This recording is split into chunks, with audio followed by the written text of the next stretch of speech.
It was a very, very emotional funeral, very, very high drama.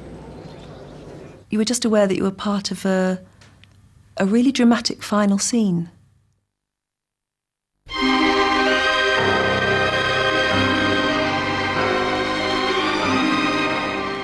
I always thought that she was a splendid woman, but behind it all, her talent was swamped in an image. She was a very beautiful person. She was down to earth. She was just a nice person. She was so funny. And you can make yourself useful and all. I'll have a Tia Maria in a fresh glass. When the lights go on again. What set Diana apart from the other actresses that she grew up with was that they all were turned out by the J. Arthur Rank factory. The casting directors and the drama coaches all had an idea of what an English leading lady should be like, you know? And they couldn't do that to Diana. They couldn't pigeonhole her because Diana's personality was so strong that what always came over was Diana Dors. Well, Miss Hopkins, I've just heard from Mr. Huggett here that you'd like a post with us. Oh, yes, I'd love that. Are you used to office routine? Oh, definitely, Mr. Campbell. Diana was a very big movie star from, I suppose, the age of 17 or 18 onwards. I guess it was about that time that she began to come under the influence of Dennis Hamilton. And of course, he helped her career in many ways, and he, I should imagine, made her the nearest thing to a Hollywood star that we had. Imagination is funny. Although she could have had a different career and a more serious career if she'd wanted to, the career always came second to Diana, according to the man she was with. Just as I think she was obsessed with Dennis, especially at the beginning. He certainly had a great hold over her, no question. And he built the image, the blonde bombshell. Is crazy. I think she wanted to change from being a glamorous girl to more of a serious actress. And there were times when she regretted this glamour figure, because I think it was stopping her from doing the part she wanted to do.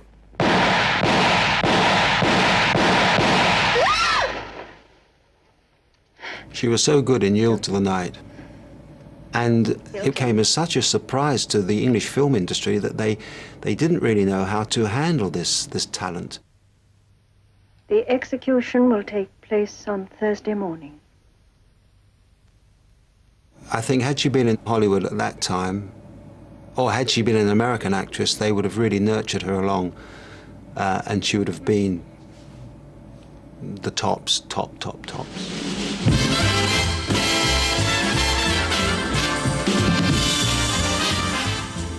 In politics here in the United States, it's usually considered not proper to mention your opponent's name.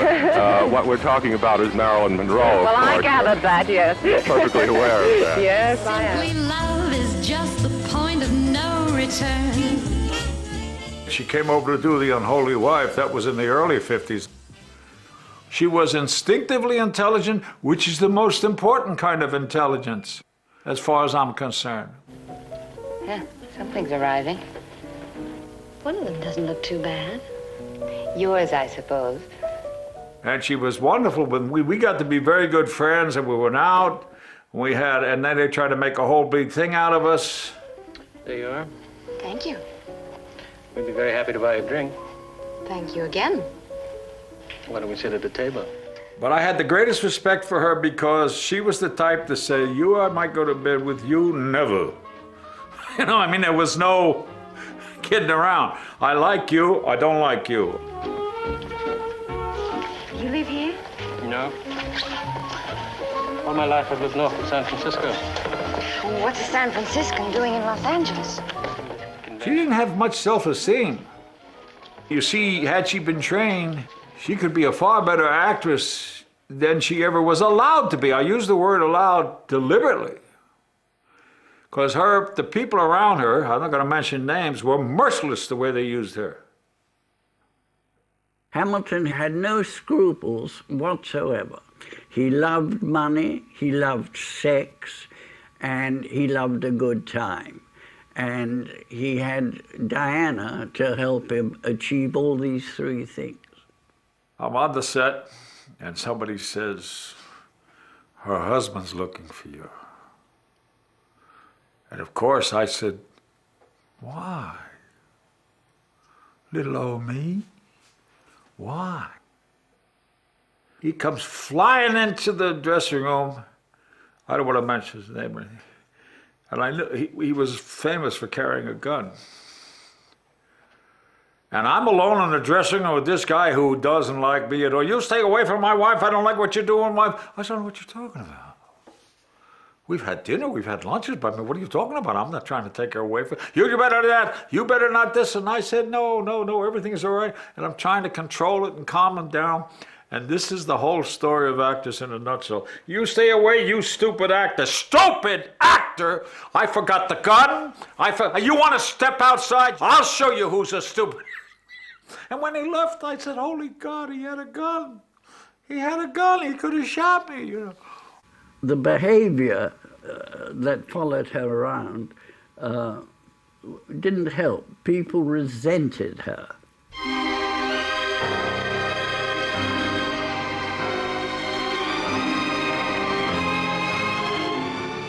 Dennis led them into the most outrageous escapades that even Hollywood has seen in quite a long time. And she didn't overcome it. What is love without forgiving? Without love, you're only living an imitation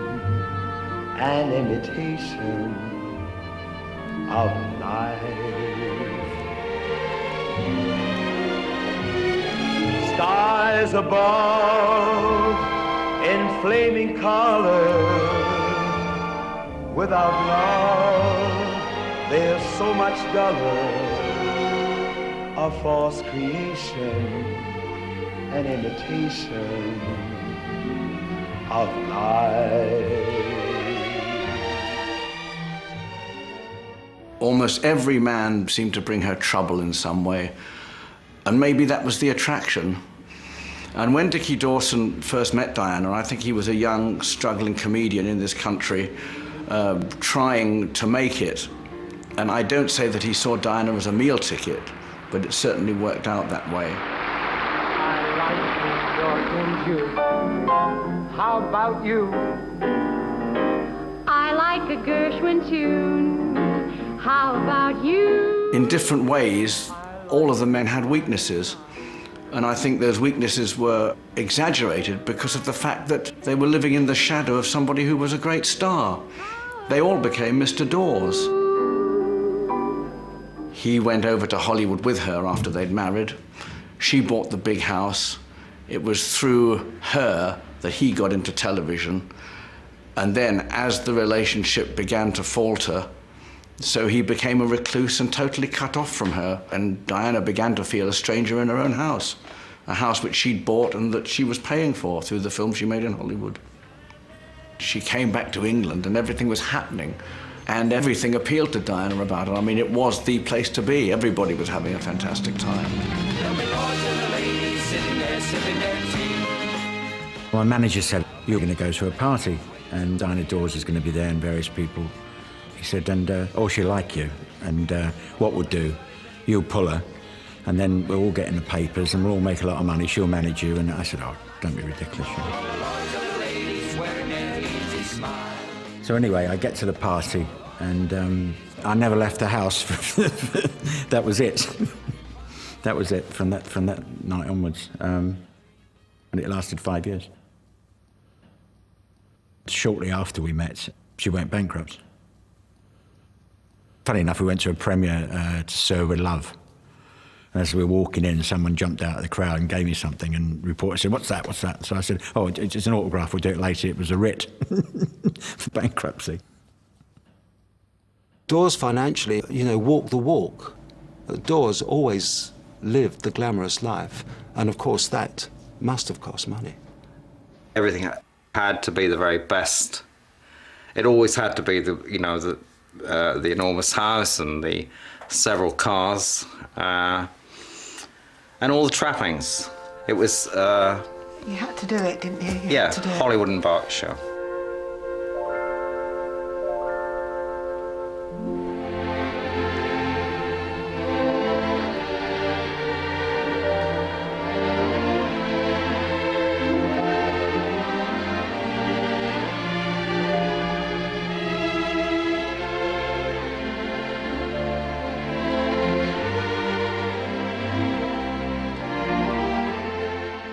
Orchard Manor was the most beautiful house.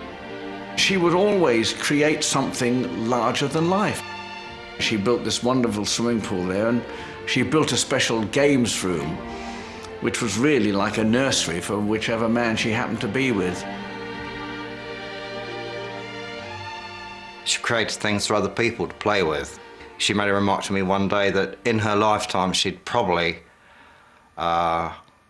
spent enough money on liquor to retire on, and she herself didn't drink. And the same with the building of the magnificent swimming pool, which was for other people to get drunk and jump in. She didn't swim either.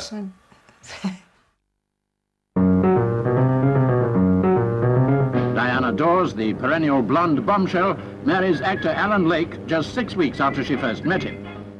They were so much in love, Diana and Alan. They were soulmates that entwine like they've got a bond there, and nothing will break that bond. And that's how they were with each other, you know. I can still see her now, I can still hear her now shouting at Alan. Alan, you stop it and act your age. I'm going to move around you a bit now. Are you doing? You'll be a You're man. going to circulate, are you? Diana's acting career had really been going nowhere until Alan got offered a part at the Royal Court Theatre in a play called 3 Months Gone. They were really very keen to have her and Alan in the same show. And I think probably because Alan was in it, she decided to do it. And the word around was that Diana Dors on the stage. Can she act? Will she be any good? You know, she's on the stage with Jill Bennett. She's a wonderful actress. She'll be acted off the stage. And it came to the opening night, and when Diana came on, I mean, nobody in the audience had eyes for anybody else. Apart from being a wonderful actress, she had that extraordinary presence. You're trespassing. And you're poaching. You're common. You're genteel. Coleman's wife. Vicar's daughter.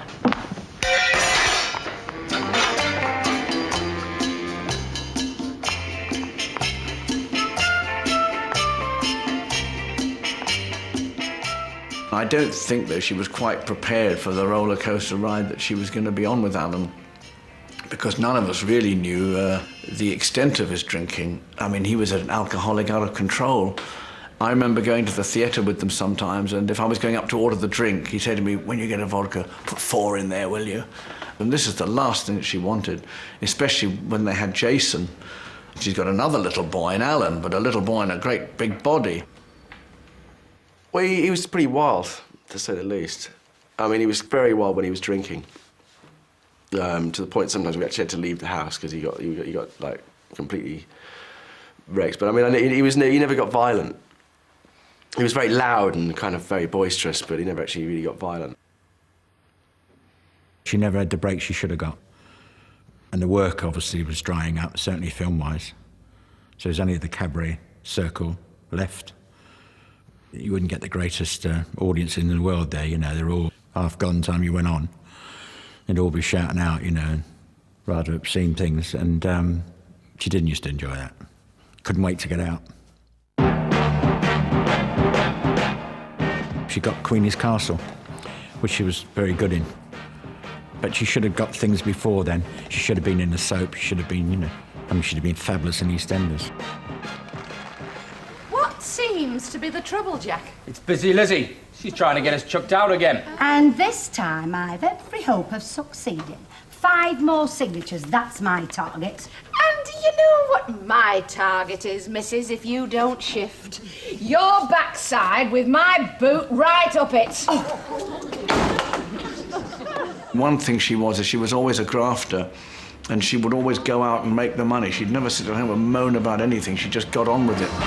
On a wonderful day like today, I defy any cloud to appear in the sky, any raindrop to plop in my eye on a wonderful day like today. Diana Dors' team. Meanness, the subject, meanness. The Scotsman who was so mean he went next door to gas himself.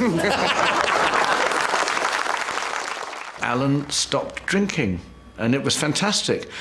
And I think then he felt tremendous remorse about what he'd put Diana through, because he really did love her. There's no question about that. Well, it was like he became a completely different person. Doctors call it like a dry high, because if you've been drinking and you feel you're inebriated for so long, it's suddenly like you become hyperactive. And of course, it was about that time that her career had a great resurgence. She did the Adamant video, which was wonderful. You know, it went to #1. And there she was, large as life, you know, Diana reborn again.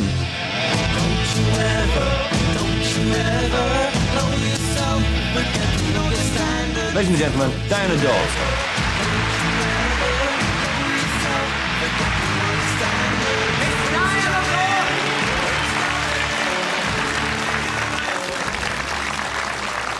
We all know the Sure, Queen sure. does a fantastic job, and I think so does Prince Charles. I mean, they work extremely hard. It's not a picnic.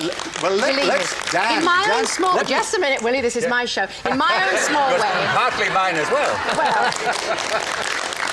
I may not have a crown on, but I'm wearing regal purple tonight. Okay. You'd make a rather good queen. Thank you very much. I won't say the same about you. She just kept reinventing herself and having new careers, and I think in a way, from being the sex symbol of the 50s and 60s, she became the sort of wonderful Mae West mom of the 80s. If you need some help losing all that weight, keep watching, because Miss Diana Dors is with us again to show how easy it is to diet with Diana. It was the very beginning days of TVAM, and one of the ideas was to bring in Diana Dors to do a dieting spot. And you knew the minute you heard that it would be a success, and it was a terrific success. Yes, here we go. She used to come in on the Friday, and then there would be this saga where she was meant to actually talk live about the diet that she was on, give the audience tips on what sort of food to cook for themselves, how to do it on a budget and things like that. Things about which Diana knew nothing at all, and you could tell. Now then, we have cottage cheese and cucumber mousse. Doesn't it sound is that this here? Yes, isn't that? None of us were really convinced that Diana ever was really on a diet. But she did used to lose about £1 a week. But it was because she took off jewellery. She wore huge jewellery.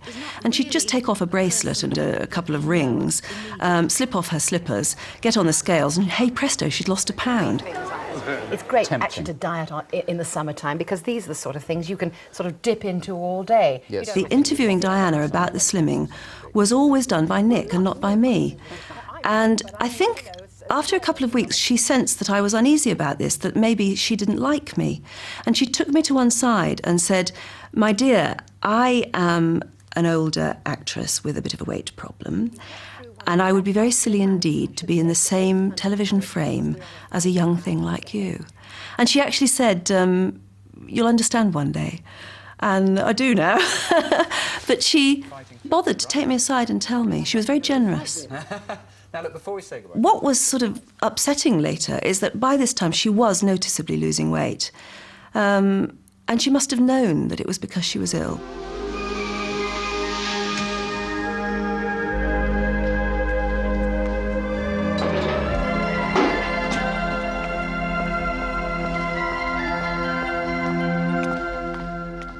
She never ever told me that she was ill.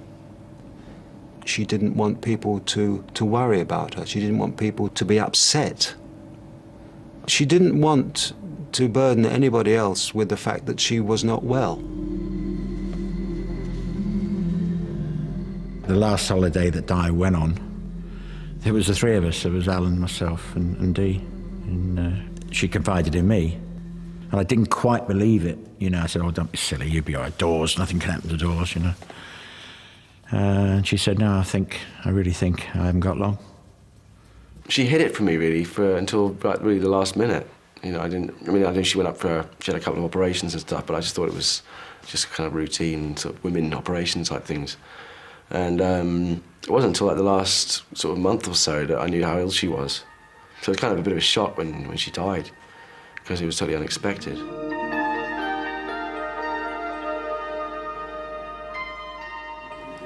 I heard that she was in hospital, sorry, and I phoned Alan up, you know, and he was heartbroken.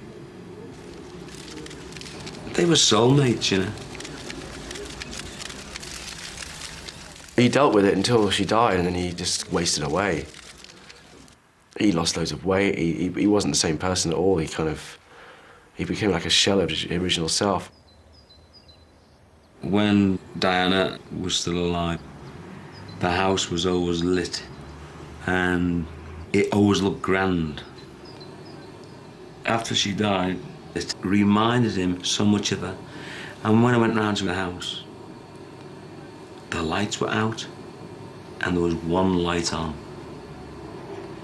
And I came in and went, now what's all this, Alan? He's really hurting badly. He's really hurting so much.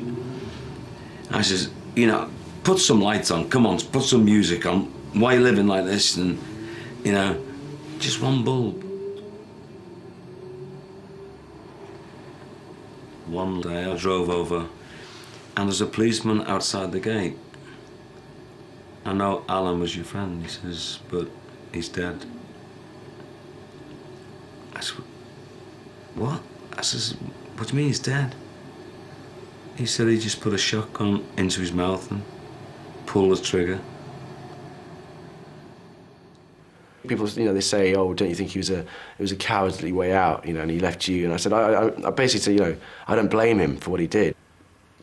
You know, he left me here on my own, but, you know, which is kind of difficult to deal with, and I've had to deal with it since I was 15.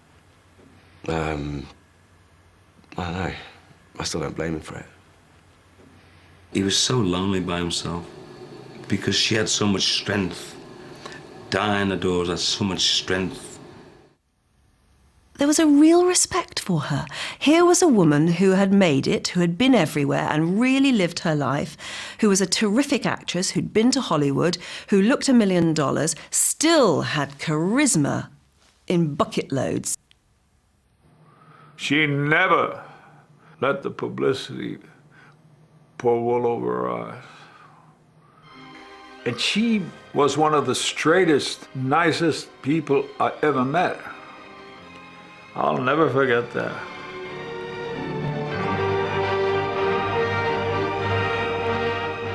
It was just that indefinable something, you know, what can you say? She was Diana Dors.